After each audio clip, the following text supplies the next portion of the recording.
ठीक है, जय मसीह की। आप सबको सलाम। परमेश्वर पिता का धन्यवाद हो आज का दिन के लिए, और सुंदर मौका के लिए भी धन्यवाद हो। आइए हम आगे की ओर बढ़ेंगे। परमेश्वर का मन्ना खाने के चक्कर में, मन्ना खाने के विषय में। परमेश्वर का मन्ना क्या है?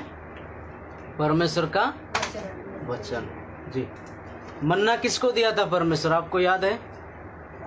आप लोगों को मालूम है मन्ना क्या होता? जानते आप? मन्ना दुनिया में नहीं है, वो सिर्फ स्वर्ग से मिलेगा।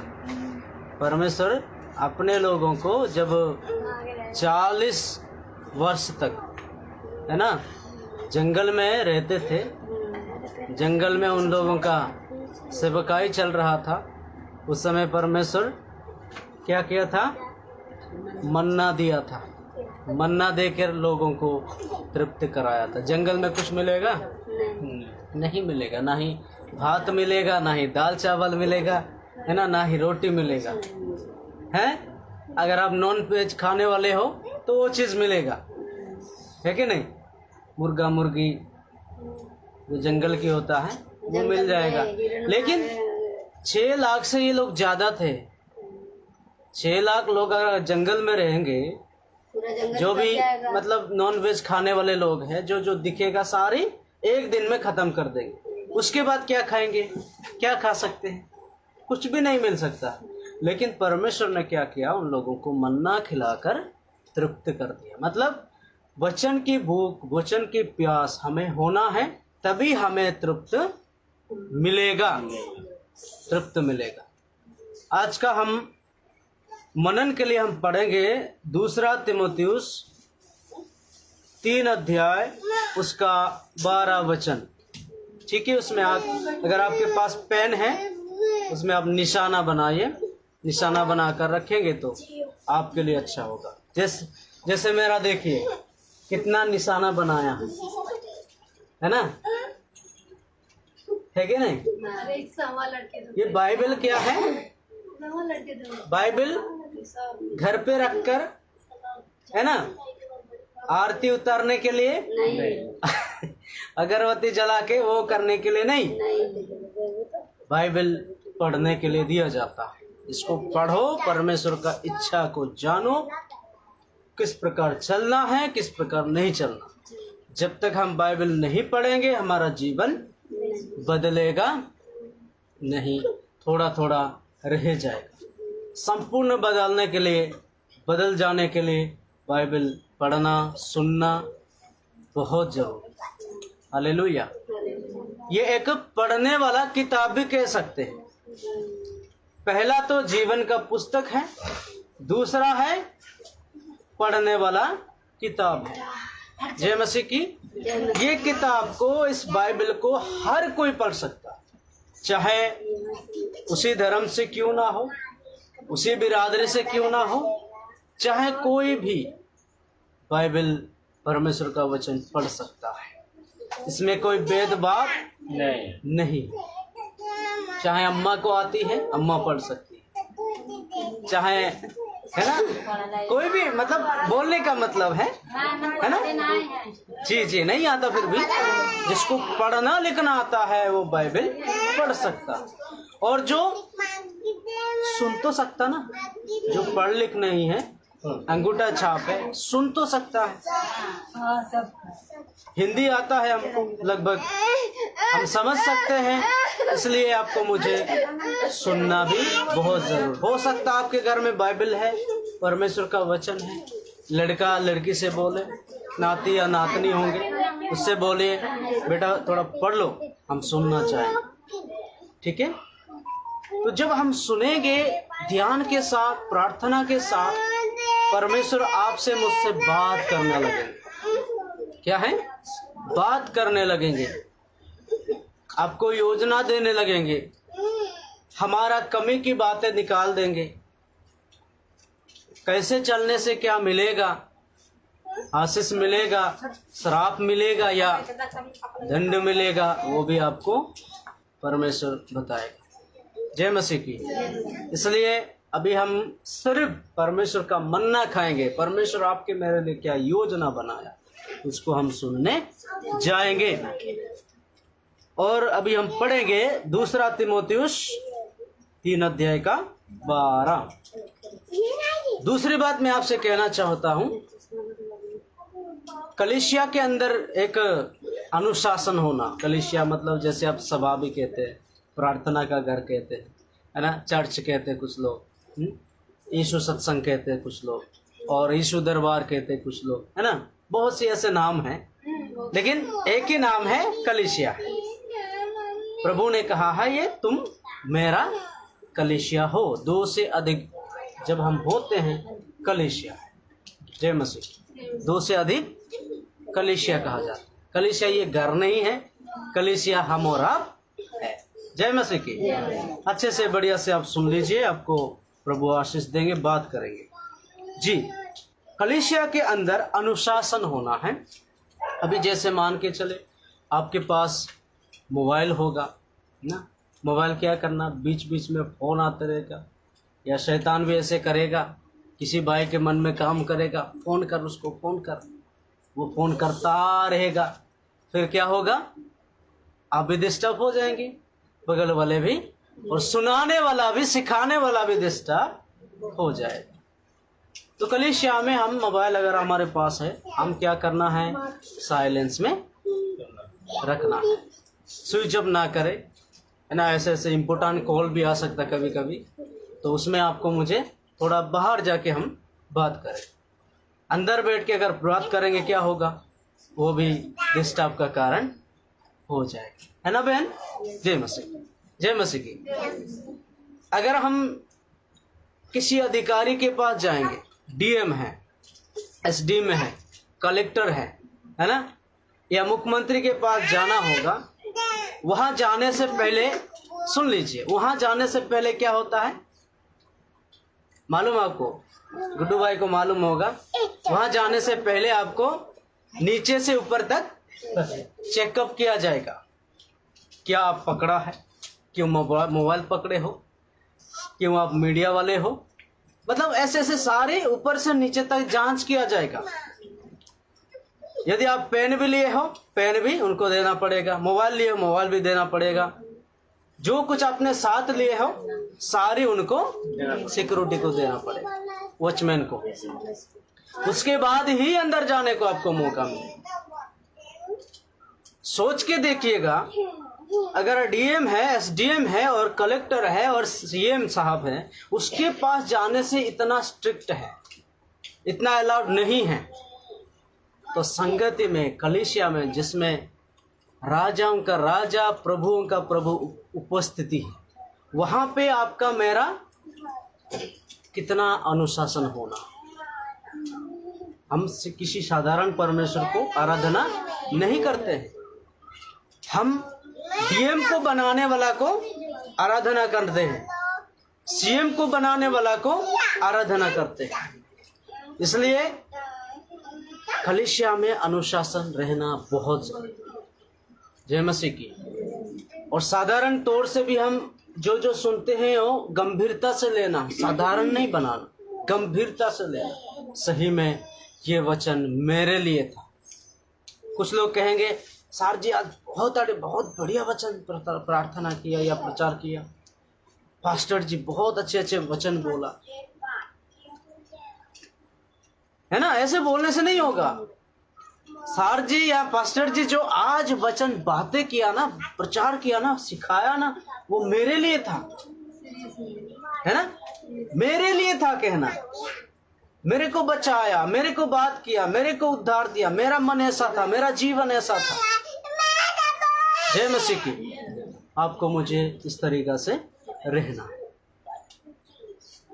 किसी भिखारी को कलेक्टर के पास जाने नहीं दिया जाएगा, किसी पागल इंसान को भी नहीं दिया जाएगा। कितना प्रोटेक्शन दिया जाता कलेक्टर को, सीएम साहब को। हालेलुया। प्रभु के संगति में बैठते समय हम भी ऐसे बैठना है ना। अच्छा कपड़ा पहनना है, अच्छा पैंट पहनना है। जैसे बच्चे बैठे हैं बनियान पहन के, वो भी नहीं होना चाहिए। कुछ लोग लुंगी पहन के आएंगे, कुछ लोग तौलिया पहन के आएंगे, टॉवल पहन के आएंगे, वो भी नहीं चलेगा। हम लोग जैसे डीएम के पास जाते हैं उससे बढ़ के हमें, हाँ चल जाएगा तो नहीं है ना। अगर रिश्तेदार में हम जा रहे हैं, नहीं आप समझना, मैं बस इतना बता दूंगा, आप समझना। अगर कोई रिश्तेदार आएगा या आप रिश्तेदार में जाते हैं या फिर कहीं पार्टी होता है, सुनिएगा, या फिर कहीं पार्टी में जा रहे हो, ऐसे कपड़ा पहन के जाएंगे आप? नहीं, आप सोचना। तो परमेश्वर के कदमों में, उसके सानिध्य में, उसके शरण में बैठते समय हमारा मन भी सही होना, हमारा पहनावा भी सही होना, ठीक है? ये बातों को हम ध्यान देना है। कहीं किसी मंदिर में जाते समय आप देखना, वहां पर किस तरीका से पहना कर जाते हैं, वो भी देखना। वहां जीवित परमेश्वर का आराधना नहीं किया जाता। संगति में, कलीसिया में, चर्च में जीवित परमेश्वर का आराधना करते हैं। तो हमें किस तरीका से रहना है, किस तरीका से जाना है, इन बातों को जरा हम ध्यान देना। हालेलुया, जय मसीह की। ठीक है बेटा, हालेलुया, जय मसीह की। चलिए हम आगे की ओर बढ़ते हैं, वचन को पढ़ेंगे। 2 तीमुथियुस 3 अध्याय का 12। सुनीता बहन पढ़िए, आप उठ के खड़े हो जाइए और पढ़िए जी। बैठ के पढ़िए। अच्छा ठीक है, दिक्कत तो नहीं है ना? पर जितने मसीह यीशु के भक्ति के साथ जीवन बिताना चाहते हैं वे सब सताए जाएंगे। बस और आगे पढ़ने का जरूरत नहीं है, इतना है। एक बार फिर से पढ़ेंगे। पर जितने मसीह यीशु में भक्ति के साथ जीवन बिताना चाहते हैं वे सब सताए जाएंगे। आइए प्रार्थना करें। धन्यवाद प्रभु जी, ये वचन के लिए हम धन्यवाद करते हैं। वचन को तेरे हाथ में सौंपते हैं पिता। वचन से प्रभु हम सबको बातें कर, क्या योजना आपका वो सुनाना। सबका मन को खोल दे, हृदय को खोल दे, आंखों को, कानों को खोल दे आत्मिक रीति में, ताकि समझकर समर्पण होकर आपका पीछे जाने वाला बन जाए। प्रार्थना सुन लिया, धन्यवाद। डिस्टर्बेंस करने वाला सारी आत्माओं को हम बांध कर यीशु मसीह के नाम से दूर फेंकते हैं। यीशु मसीह के नाम से मांगते हैं, आमीन। देखिए यहाँ क्या लिखा हुआ है, पर जितने मसीह यीशु में, क्या है? पर जितने मसीह यीशु में भक्ति के साथ मतलब क्या है? सच्चाई के साथ, किसी को दिखावा के लिए नहीं, है ना? किसी से धन प्राप्त करने के लिए नहीं, किसी से दान प्राप्त करने के लिए नहीं, है ना? किसी का मन प्राप्त करने के लिए नहीं, किसी का छीनने के लिए नहीं, किसी का चोरी करने के लिए नहीं, किसी को भरमाने के लिए नहीं, भक्ति के साथ यानी सच्चाई से। सच्चाई से क्या है? जिस प्रकार शायद आप लोग जो बकैनिया से आए हैं, क्या नाम है गांव का नाम? बकैनिया जी, बकैनिया गांव से आए हैं आप। प्रभु यीशु में कितना साल हो गया है आप लोग रहते हैं? प्रभु यीशु में कितना साल हो गया? साल पूरा नहीं बोल, ठीक बात। आप कितना साल से हैं? 1 साल हो गया जी। और श्वेता की मम्मी कितने साल हो गया? 3रा साल। और गुड्डू भाई आप लोग? अच्छा, आप लोगों के बाद ये लोग?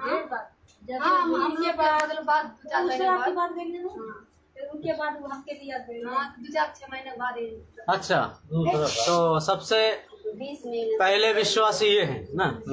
सुनीता बहन कब से? याद रखना कौन सी साल है, कौन सी सन है ना, 2022 से, मतलब 1 साल होने वाला, सर जी 1 साल से ऊपर हो जाएगा, ऊपर हो गया। जब से जाने लगनी है रबी सर है ना, पहले सब है वहाँ करत रहनी है ना, अरे दुआरी पर मेरे भाई लाल है नहीं, मैं आपको कहने का मतलब है कब से आप यीशु मसीह को विश्वास करते हैं। आपको ये नहीं पूछ रहा हूँ वहाँ जाओ यहाँ जाओ वहाँ जाओ, वो नहीं है। जब से यहाँ कलेसिया लगने लगी है तब से, मतलब 2 साल हो गया। अच्छा ठीक है, सबके लिए धन्यवाद, ताली बजाएं, परमेश्वर को धन्यवाद करें। मतलब हमें भी जानना जरूर है ना। मैं तो कुछ दिन हुआ हूँ, आ रहा हूँ आप लोगों के पास, और भगाएंगे तो जाएंगे। जय मसीह की, ठीक है, जय मसीह की।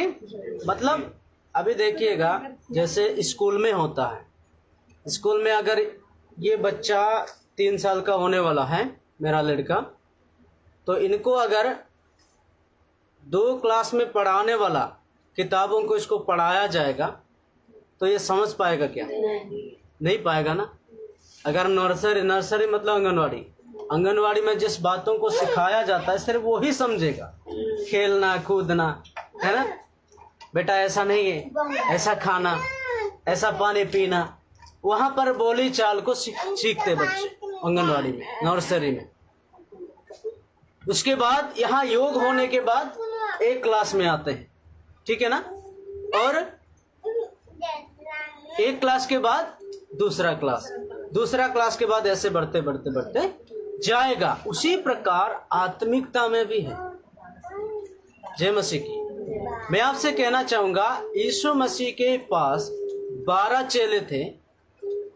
यीशु मसीह उन लोगों के साथ 3.5 साल तक रहा। कितना साल तक? 3.5 साल तक रहा। तब भी वो परिपक्व नहीं बने थे। समझ रहे ना? प्रभु यीशु मसीह जब तीसरा दिन मरकर जी उठा, जो काम काजी करने वाले थे उसी में विदे हुए थे, है ना, उसी में विदे, उसी में व्यस्त हुए थे। फिर प्रभु जैसे जी उठा, चेलों से मिला, चेलों उसको पहचान नहीं पाए, लेकिन जब परमेश्वर ने उसका आंखें खोल दिया, अभी हमारा आंख तो सही में खुला है, लेकिन एक और आंख है, वो है आत्मिक आंख है। जब तक परमेश्वर खुलेगा नहीं हम समझेंगे नहीं, देखेंगे पर समझ में नहीं आएगा क्या है क्या नहीं। जी, वो प्रभु यीशु मसीह उसके साथ जा रहा था, बातचीत भी कर रहा था, लेकिन वो लोग समझ नहीं पाए। पतरस मछली वो दोबारा पकड़ रहा था, उसके साथ वो भी पकड़ने गया था। मतलब ये समझे कि अभी सब परिपक्व ना होने के कारण उनको कुछ मालूम नहीं था। जय मसीह की। मतलब हम धीरे धीरे परिपक्वता होते जाएंगे। 1 साल में नहीं होंगे, 2 साल में नहीं होंगे, 3 साल में भी नहीं होंगे, 4 साल में भी नहीं होंगे। उसके बाद ही हम धीरे धीरे हो जाए। और प्रभु यीशु मसीह भी अचानक आपका आंखें नहीं खोलेगा। अगर अचानक आपको मुझे ज्ञान और बुद्धि को खोल देगा, हम भटक जाएंगे, हम नीचे गिर जाएंगे, हम घमंडी हो जाएंगे, गर्व हो जाएंगे, गर्व करेंगे अपना। गर्व करेंगे तो क्या होगा? नीचे। जय मसीह की। अभी हमारी क्या बोलते हैं पत्नी, वो भी इतना परिपक्व में नहीं, लेकिन होगा जरूर। गोरखपुर जो प्रभु का दास आए थे, उसका आप गवाही सुनना है। वो अपने पत्नी के बारे में बोलते। उसका पिताजी पहले था प्रभु का दास, वो बड़ा सेवक था। साथ ही साथ क्या हुआ, जैसे ये भी हुआ पौल दिनाकरण, उसके बाद जैसे शादी हुआ, उसकी पत्नी आया, बहुत शर्म करती थी, प्रार्थना करो उसके लिए, नहीं कर पाते थे। वचन थोड़ा सुनाओ, वचन समझाओ, क्योंकि महिलाओं की गुप्त बातें कौन जान सकता है? पत्नी ही, महिला का महिला, वो भी बता सकते आराम से। मैं आपका गुप्त बातें मैं नहीं पूछ सकता हूँ, सिर्फ ये कह सकता हूँ प्रभु से बोलो, परमेश्वर जानता है गुप्त बातें क्या है, लेकिन मैं आपको नहीं पूछ सकता। जय मसीह की। मैं क्या करूं, जीवन साथी को मैं बोल सकता हूं, आप जाके पूछिए क्या दिक्कत है।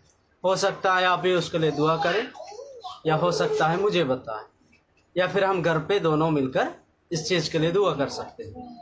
इन चीजों को मैं बता सकता हूं। समझ रहे ना आप लोग? समझना, मैं बहुत स्लोली बता रहा हूं, धीमी सी बता रहा हूं। उसके बाद वो शर्म करती थी, लेकिन आपको मालूम जैसे प्रभु ने उसको धीरे धीरे धीरे वर्ष जैसे बीता, जब वर्ष बीता बीतने बीतने पर प्रभु उसको क्या किया, मजबूत किया, उसका शर्म को निकाल दिया, डर को निकाल दिया, परिपक्वता में बनाया। आपको मालूम अभी वो प्रार्थना करने से दुष्ट आत्मा चिल्ला कर भाग जाता, बीमारी चिल्ला के भाग जाती। मतलब जो भी वो वचन अपने मुंह से बोलता है वो काम हर विश्वासियों के जीवन में, हर व्यक्तियों के जीवन में काम होता है। जय मसीह की। मतलब ये सारे चीज धीरे धीरे होता है, ये नहीं सोचना इनको नहीं आता, आता है। अभी भी बोल सकती हो, वचन को हम मतलब मौका देंगे तो बोल सकती, लेकिन अभी उनके पास 3 है, तीनों को संभालना। जय मसीह की। हालेलुया। जय मसीह की।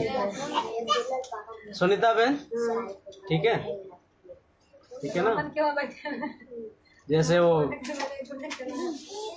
छिपकली का एक और बड़ा है, क्या नाम उसको बोलते हैं? हाँ शायद, उसको जो भी बोलो क्या बोलता है, इधर मत आओ, इधर आओ, बोलेगा। ऐसा नहीं करना है। जय मसीह की। एक बार की बात ऐसा हुआ, एक कलीसिया में एक बूढ़ा सा व्यक्ति आ रहा था, इतना तेज से हालेलुया बोलता था, सब वो अकेला भी बोलता था, कभी भी बोलता था, अकेला बोलता था, तेजी से बोलता था, सब बिगड़ जाते, मतलब सब सुन के हैरान हो जाते थे, चकित हो जाते थे। सुनिए, हाँ सबसे तेज बोला था। पास्टर जी देखा, यार ये तो अजीब तरीका से बोल रहा है हालेलुया, क्या करें इनको हम, अगर इनको रोक देंगे तो उनको बुरा लगेगा, इसलिए एक प्लान बनाना पड़ेगा। वो ऐसे ही बिना चप्पल से आता था। पास्टर जी ने बोला, प्रभु का दास बोला, चाचा मैं वो परसिना, मैं आपके लिए चप्पल नया ला के दूंगा, अगले संडे शनिवार को मैं ला के रखूंगा आपके लिए, लेकिन एक शर्त है, अब हालेलुया नहीं बोलना। फिर अगले संडे आया, संडे आने के बाद चप्पल भी उसको दिया गया है, उसके सामने है।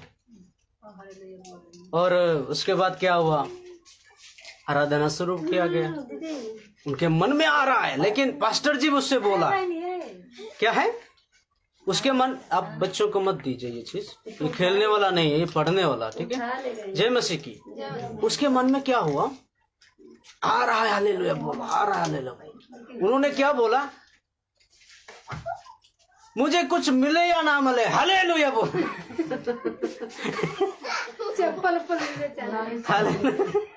मुझे कोई दे या ना दे, मुझे हालेलुया बोल, रोका नहीं जा सकता।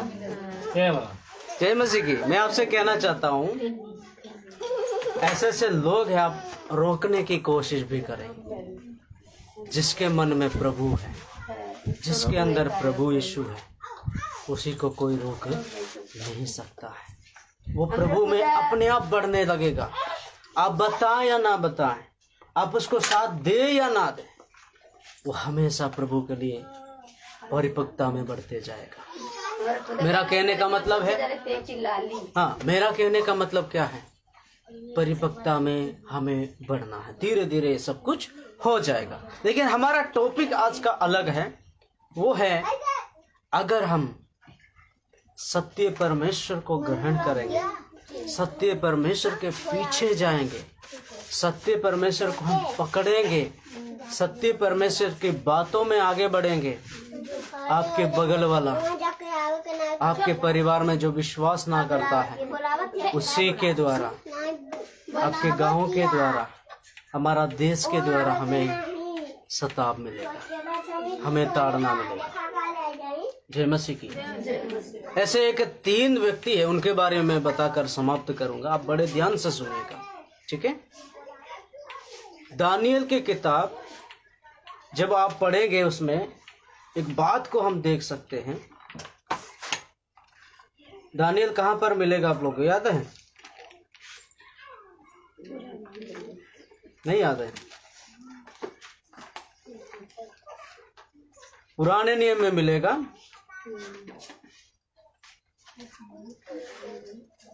1034 पृष्ठ नंबर 1034, पृष्ठ नंबर 1034, दानियल 3रा अध्याय। सुनिए, आपके पास नहीं क्या? अच्छा, 1034 पृष्ठ नंबर, जल्दी ढूंढिए। मैंने पृष्ठ नंबर भी बता दिया है, छोटे में नहीं मिलेगा, ठीक है, कोई बात नहीं, बाद में आप जाके पढ़ना है घर पे, ठीक है। सुनिए, दानियल 3रा अध्याय, जब हम 1 से पढ़ेंगे,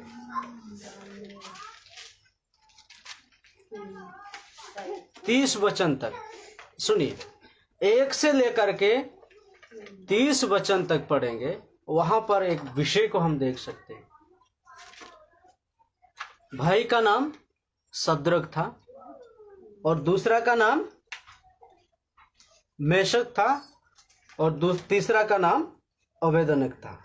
सद्रक, मेशक, अबेदनगो 3 लोग थे, 3 भाई थे, 3 सेवक थे, 3 विश्वासी थे, ठीक है। ये लोग जब प्रभु को विश्वास किया, ग्रहण किया, उसके पीछे चलने लगा। जैसे मैं दारू पीता था, बहुत बिगड़ा हुआ था, किसी की बात सुनता नहीं, परवाह नहीं करता था, लेकिन जब प्रभु को मैंने विश्वास किया, ग्रहण किया, प्रभु मेरे दिल में आया, मैं बदल गया और प्रभु का पीछा मैंने जैसे किया। कई लोगों ने मुझे भला बुरा कहा, सताव किया, है ना, जेल जाना पड़ा, पता नहीं क्या क्या होता है। किसी का हम चोरी नहीं करते, किसी का लालच नहीं करते, किसी को बिगाड़ते नहीं हैं, किसी को भरमाते नहीं हैं। ऐसी ऐसी बातों को हम सिखाते हैं जिसका जीवन सुधर जाए, जिसका जीवन बदल जाए, जिसका जीवन बच जाए। उसी बातों को ही हम और आप सीखते हैं, सिखाते हैं। जय मसीह। लेकिन क्या हुआ, ये तीनों व्यक्ति के जीवन में एक बहुत सी घटना घटता है। आपको मालूम, वहां का एक राजा था, उन्होंने एक सोने का मूर्ति बनाया। क्या बनाया? सोने का मूर्ति बनाया और सारी अधिपतियों को, हाकिमों को, गवर्नरों को, जजों को, खजांची को, न्याय को, शास्त्री आदि प्रांत के लोगों को, अधिकारी नबूकदनेस्सर राजा ने क्या किया? सबको बुलाया। बुलाकर क्या किया? जो इस मूर्ति को पूजा नहीं करेगा, आराधना नहीं करेगा, दंडवत नहीं करेगा, उसको क्या किया जाएगा? आग के भट्टे में डाल दिया जाएगा। झोंकेंगे नहीं, एकदम डाल दिया जाएगा। भयंकर है ना। मतलब जब से उन्होंने,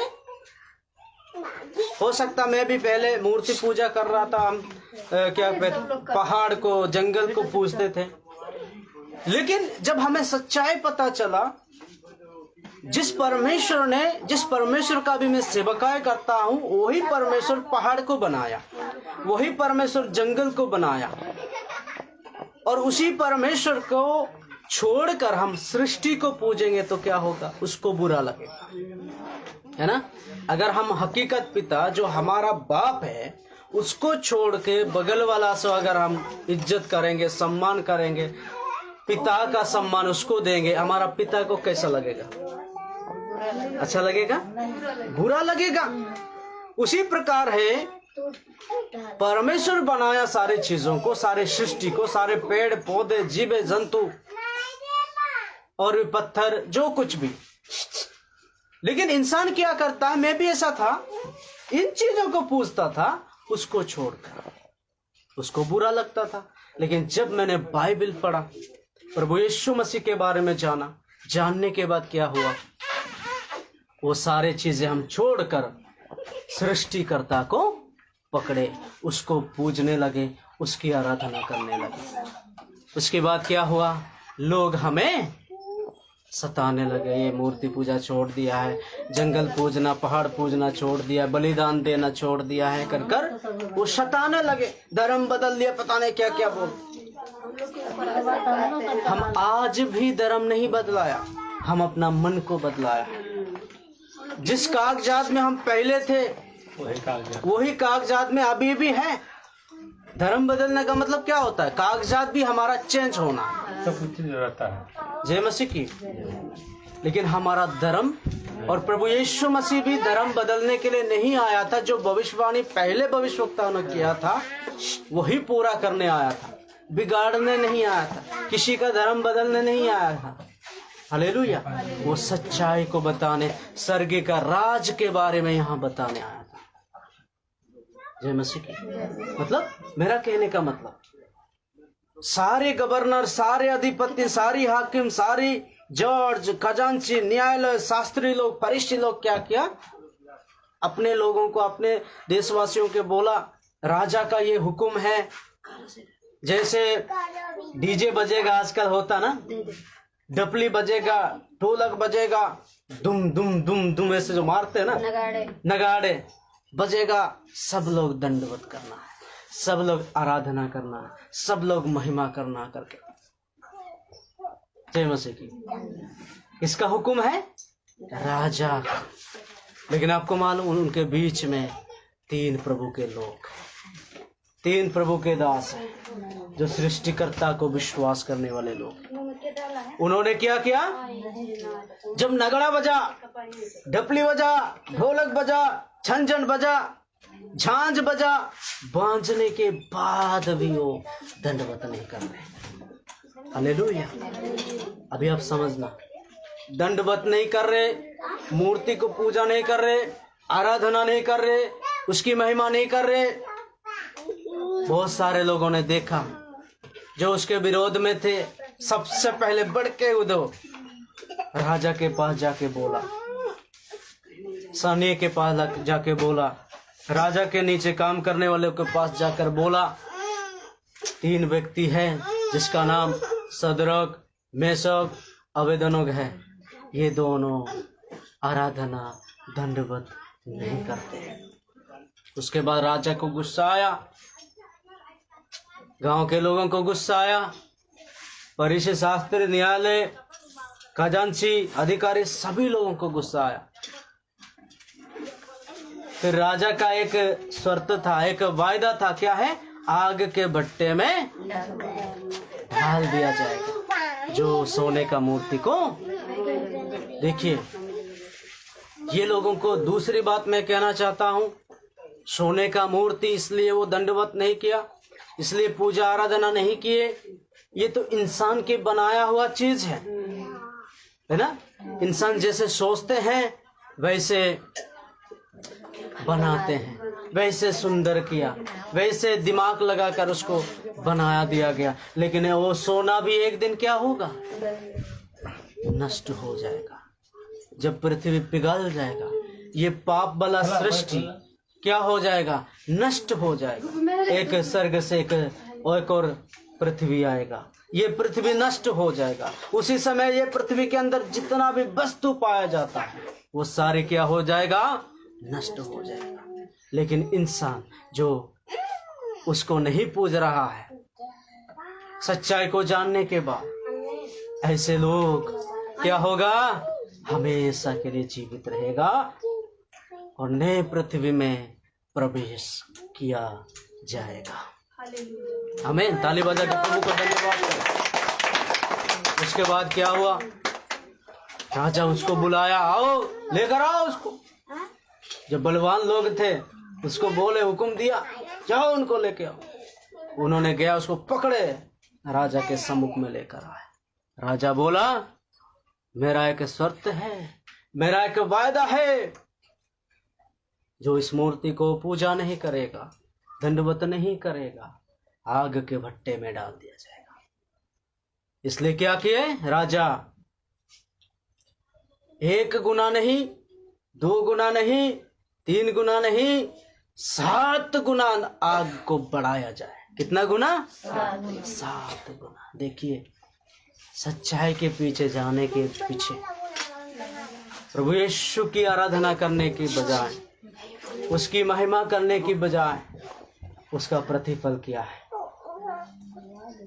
हो सकता है आपके जीवन में इस तरीका से सामने आएगा, परिवार की ओर से आएगा, दुनिया की ओर से आएगा, लेकिन आपको मुझे नहीं डरना है। आपके सिर पे तलवार रखेंगे, कहेंगे क्या बोलो, ये बोलो, जय बोलो, मतलब किसी का नाम लेके जय बोलो करके बोलेंगे, लेकिन आपको नहीं बोलना है। हालेलुया। ये लोग दंडवत ना करने के बजाय क्या किया जा रहा है? 7 गुना आग को बढ़ाया दिया जा रहा है और उनको बांध कर पैरों में, हाथों में, पीछे करके, आगे हमारे भारत में आगे करके बांधते, लेकिन बाहर पीछे करके बांधते हैं। और उनको कहाँ 7 गुना बढ़ाया हुआ आग में डाल दिया जाता है। हालेलुया, जय मसीह की। उसके बाद क्या हुआ मालूम?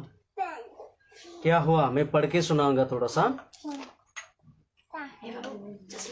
22 से पढ़ेंगे, तीसरा का 22 से। अभी थोड़ा आपको प्रूफ लगे ना, मैं कहानी जैसा ऐसा सुना रहा हूँ, लेकिन हकीकत है क्या हुआ है। वे भट्टा तो राजा के दृढ़ आज्ञा होने के कारण अत्यंत धधकाया गया था। इस कारण जिन पुरुषों ने सद्रक, मेशक और अबेदनगो को उठाया, वे ही आग की आंच से जल मरे। मतलब जो पुरुष, बलवान पुरुष, इन तीनों को पकड़ा और उसी आग में डालने के चक्कर में लेके जा रहे थे, वो ही जल के राख बन के 7 गुना है आग, 7 गुना है। मतलब आसपास आप नहीं रह सकते, 7 गुना। मुझे लगता है गर्मियों का मौसम भी 7 गुना नहीं है। आग का जो 7 गुना बढ़ाया दिया जाता है, गर्मियों का मौसम में भी नहीं होता है। अगर गर्मियों का मौसम में 7 गुना गर्मी होता, समझ लीजिए हम और आप पिघल जाएंगे। हाँ, जय मसीह की। पत्थर पिघल जाएगा, पेड़ पौधे पिघल जाएगा। ये जो उनको पकड़ के वहां पर फेंक दिए जा रहे थे, वो ही जल कर क्या हो गए हैं? राख बन गए। उसके बाद क्या हुआ?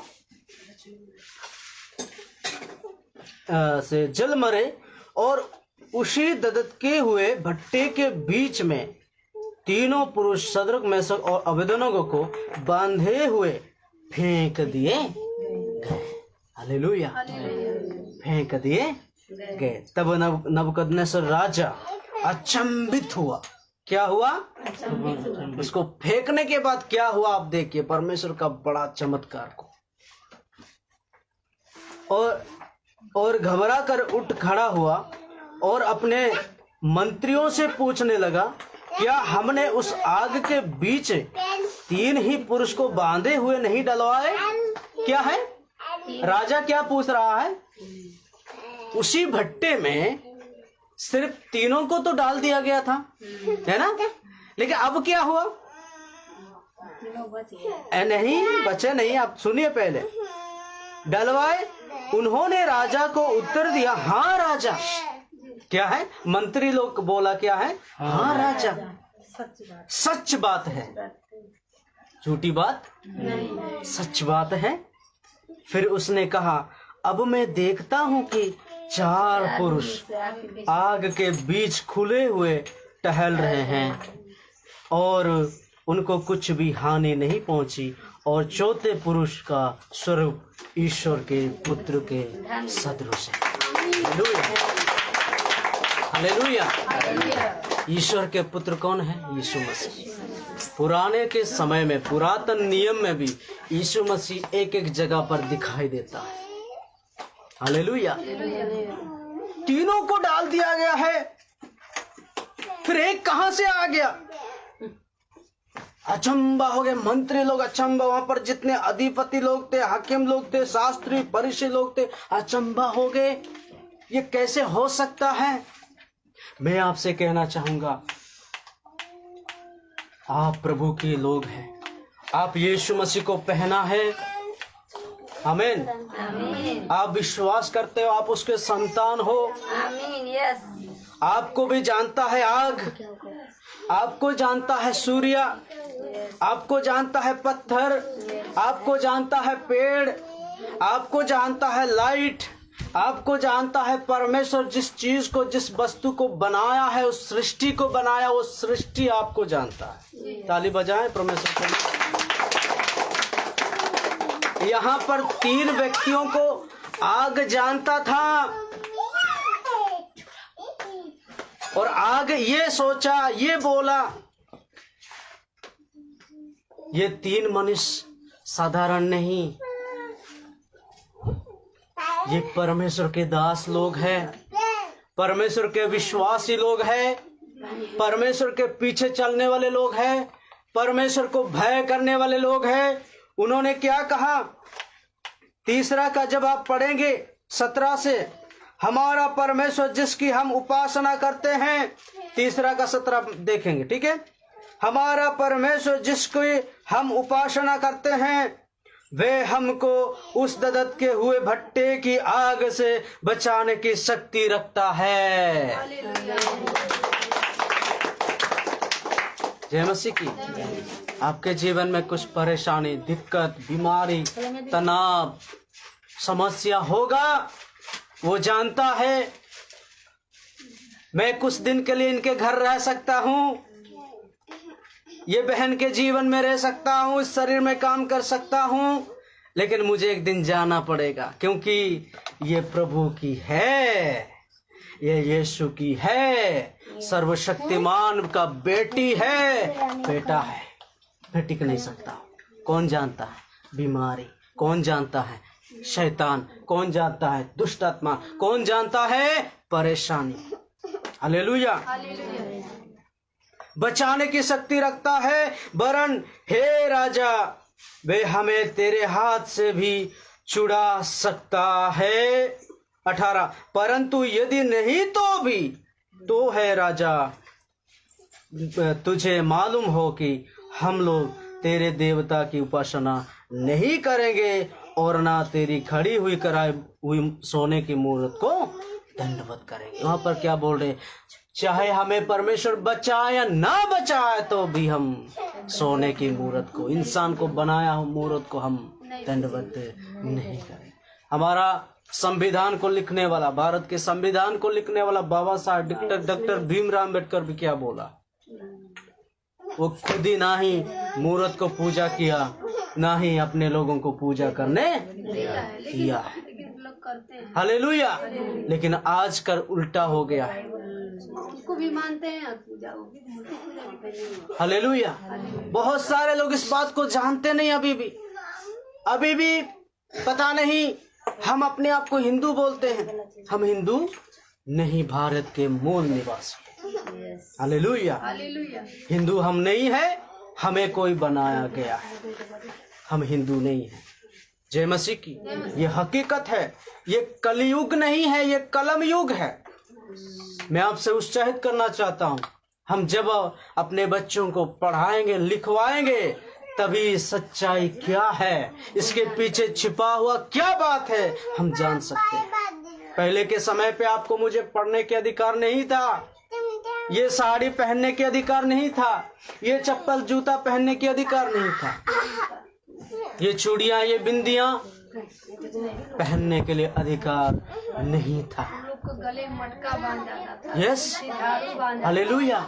लेकिन परमेश्वर ने ऐसा एक व्यक्ति को तैयार किया, ऐसा एक व्यक्ति को अधिकार दिया, ऐसा एक व्यक्ति को सच बनाया, उसके द्वारा सारी सच्चाई को सामने लाके खड़ा कर दिया। इसके पीछे क्या कारण है? Hallelujah, hallelujah. आपको मुझे जानना है, हमें बच्चों को पढ़ाना है, शिक्षा प्राप्त करवाना है। आज भी क्या हुआ? शिक्षा को बिक रहे हैं, शिक्षा को बेच दिया जा रहा। स्कूल, कॉलेज, स्कूल वगैरह बंद करके मंदिर को बनाया दिया जा रहा। सरकारी स्कूल में देखिए हालेलुया, 55,000 रुपया लगा है लड़के। यस, जो ज्ञानी है, जो हमें और आपको हिंदू बनाया है, मेरे प्रभु के लोग, उसके बच्चे कभी मंदिर जाते हुए आप नहीं देखेंगे। उसको उन्होंने विदेश में पढ़ा रहे, ऐसी ऐसी शिक्षाएं दे रहे, लेकिन आपका और मेरे बच्चों को मंदिर में जाने की गुजारिश किया जा रहा, व्यस्त में डाल दिया जा रहा, और धर्म के नाम पे लड़ाया आपस में कराया, फूट डाला दिया जा रहा। धर्म खतरे में है, चलो धर्म को बचाने के लिए निकले। हालेलुया, जय मसीह की। जो अधिकारी के बच्चे हैं, उनके देखना, उनके बच्चों को, कभी वो लड़ाई के पीछे नहीं जाएगा। वो पढ़ाई के पीछे, शिक्षा के पीछे, ज्ञान के पीछे जाएंगे। हालेलुया, सुन रहे ना आप लोग? ये सच्चाई है। हालेलुया। आजकल ऐसे ऐसे लोगों को परमेश्वर अभी भी तैयार किया। डॉक्टर भीमराव अम्बेडकर भी, वो तो चले गए, लेकिन उन्होंने ऐसा सच्चे, ऐसा हिम्मत, ऐसा एक अधिकार दे के गया है। आज भी कुछ लोग हैं, उनके ऊपर अटक किया जा रहा है। जो बोलने आता है 14-14, 15-15 साल के लड़के बोलते हैं। आमीन, हालेलुया। मैं आपसे कहना चाहता हूँ, डॉक्टर भीमराव अम्बेडकर भी और संविधान में भी ये चीजें करने की अनुमति नहीं है, नहीं है। हालेलुया। उसी धर्म से तो शादी की विवाह किया था, लेकिन वही चीज उन्होंने नहीं किया। क्यों नहीं किया? उनको सच्चाई क्या है पता चला। हालेलुया। उस समय मनुस्मृति चल रहा था, मनु व्यवस्था कहते हैं, मनुवादी व्यवस्था चल रहा था। बाबा साहेब अम्बेडकर क्या किए? उस मनुस्मृति को जला के राख बना दिया। कब बना दिया? 25 दिसंबर को। हालेलुया। इसके बाद संविधान को लागू किया, भारत में संविधान को लागू किया, आपको और हमें वो सच्च बनाया। ये अभी क्या है? कलम युग है, कलयुग नहीं, कलम युग है। आपको मुझे जानना इस बात को, हमें बच्चों को पढ़ाना है, चाहे कुछ भी हो सकता है, जितना भी फीस देना पड़ेगा, आपको मुझे मेहनत करना है। प्रभु देगा, प्रभु रास्ता खोलेगा, ये आपको मुझे भरोसा करना। बच्चों को किसने दिया? परमेश्वर ने। अभी मुद्दे पे चलेंगे। यहाँ पर क्या हुआ? क्या हुआ? उसको भट्टे में डाल दिया गया है। हो सकता है मेरा एक प्रभु का दास है, मेरा एक दोस्त है, जब प्रभु में आया उसको गांव से निकाल दिया गया, लेकिन उन्होंने बोल सकता था, उसके लिए कानून है, संविधान का एक नियम है, वो बोल सकता था जिस जमीन में मैं रहता हूँ ये मेरे नाम से पट्टा है, मेरे पिताजी के नाम पे पट्टा है, ये तुम्हारे नाम पर नहीं है। मुझे भी ये नल का वो पानी पीने के लिए अधिकार है, सरकारी दिया है। ये पहाड़, ये सारे चीज किसने बनाया? मेरा परमेश्वर बनाया है, परमेश्वर का है, मेरा अधिकार। इतना बोल सकता है, लेकिन उन्होंने ऐसा नहीं बोला। वो चाहा हमारा गांव बच जाए, इसलिए उन्होंने माफ किया। अगर हो सकता है, उसका हाथ बहुत लंबा है, उसका हाथ, परमेश्वर के दास का हाथ बहुत लंबा होता है, लेकिन वो शांत रहते हैं, कबूतर के जैसे भोले बन जाते हैं। क्यों? इसलिए कि जो सता रहे हैं वो नष्ट में ना जाए, बल्कि वो एक दिन